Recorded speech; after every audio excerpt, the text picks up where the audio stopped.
ጎመን አሁን 100 ምናምን ብር ገብቷል። 100 ብር ድረስ ገብቷል። አሁን እስከዛሬ በ40 ብር በ50 ብር ነበር የሚሸጠው። አሁን አሪፍ ነው፣ ጥሩ እየተጠቀምንበት ነው። ሙዝም ደግሞ አንዷ ጋሻ 400 500 350 ድረስ ትይዛለች አንዷ ማለት ነው። ከዛ ላይ በ20 ብር በ15 ብር ይሸጣል። አንዷ ጋሻ እስከ 2000 ብር 2500 1500 ድረስ ይሸጣል። ስለዚህ ከዛም ላይ እንጠቀምበታለን። ጥሩ ነው ለኛ ለቤታችን ለኑሯችን ቤታችን አሸንፈን እየኖረ ነው።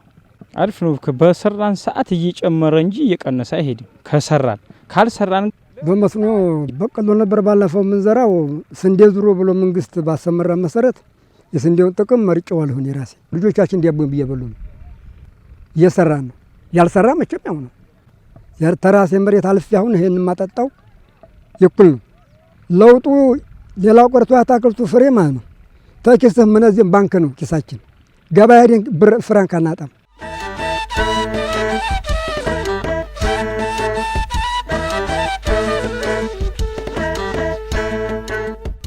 የበጋ መስኖ ስንዴ ከአመት አመት እየጨመረ መጥቷል። በዚህ አመት ምርትና ምርታማነትን ለመጨመር አስበን እየሰራን ያለ ነው። የመጀመሪያው እዚህ አመት ለየት የሚያደርገው የማሳ ስፋቱም ጨምሯል። ባለፈው አመት ወደ 21000 ሄክታር ነው ከቨር ያደረግነው።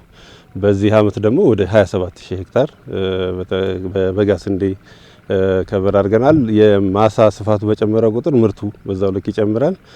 ምርትና ምርታማነት ስንል ደግሞ በተለይ ምርታማነት ላይ የቴክኖሎጂ አጠቃቀማቸውን ማሳደግ ስራ መስራት ይጠይቃል። ከዚህ አንጻር የማዳበሪያ አጠቃቀማቸው የባለሙያ ድጋፍ እና ከዛ ከፍ ባለ መንገድ ደግሞ ሌሎች ቴክኖሎጂዎችንም ጭምር የሚጠቀሙበት ሁኔታ ተመቻችቷል።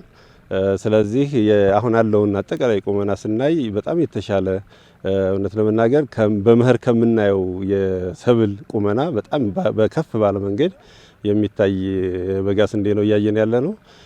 አሁን ላይ ያለውን የስንዴውን ቁመና አይተን የተሻለ ምርት ማግኘት የሚያስችል ነባራዊ ሁኔታ እንዳለ ነው በእኛ መንገድ እየገመገምን ያለ ነው። የአርሶ አደሩም እይታ ይሄን ነው የሚያሳየው። ሜካናይዜሽን ላይ በዚህ አመት ኦልሞስት ኦል በሚባል ደረጃ በትራክተር የማረስ ልምድ ተለማምዷል አርሶ አደሩ። በትራክተር ማረሱ የመሬቱን አጠቃላይ የእርሻ የመለስለስ ሁኔታውንና ለሰብል ምቹ የማድረግ ሁኔታውን በጣም ከፍ ስለሚያደርግ እና የአርሶ አደሩም ድካም ስለሚቀንስ በጣም ጥሩ እንደሆነ አርሶ አደሩም አክሴፕት አድርጎ እየተጠቀመ ነው ያለው።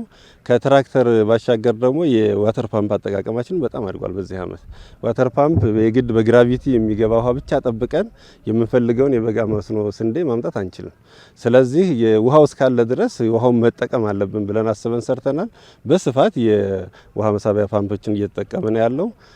እነዚህንና ሌሎች የአጠቃላይ ከአዘራርም አንጻር ቴክኒካሊ የሚነሱ አርሶ አደሩ በባለሙያ ምክር ሀሳብ ደረጃ ቴክኖሎጂንም በመዝራት ረገድ የዚህ አመቱ ትንሽ ከፍ ብሎ የሚታይ ነው። በዚህ አመት የተመረቀው የሎጎ ሀይቅ ሪዞርትን ማንሳት በጣም ተገቢ ነው። ሪዞርቱ በጣም የተሻለ በጣም ከፍ ያለ ነገ ጧት ቱሪስትን በእጅጉ መሳብ የሚችል እና የአርሶ አደሩ ማምረት ከቻለ ተጠቃሚ በቅርብ ማግኘት የሚችልበትን እድል የፈጠረ ሪዞርት ተመርቋል። እሱን ተያይዞ በሀይቅ ዙሪያው የፍራፍሬ ልማት በስፋት መስራት አስበን ያቅደን ወደ ስራ ገብተናል። በሀይቅ ዙሪያው ላይ 2 ወረዳዎች አሉ፣ ተሁለደሬና ወረባቦ። ዛሬ ያለነው ወረባቦ ላይ ነው። ወረባቦ በሀይቁ አዋሳኝ ያሉትን አርሶ አደሮች አወያይቶ አግባብቶ አሁን እየሰሩ ያለውን ጅምር ስራ የበለጠ አሳድገው እንዲሄዱ እየሰራ ነው ያለው። ዛሬም የተመለከትነው ነገር እርሾ ሊሆን የሚችል ነገር አርሶ አደሩ ቀድሞ እየሰራ እንደሆነ ያሳያል። የሙዝ አለ፣ ሌሎች የአትክልት ልማትም ላይ እየሰሩ ነው ያሉት።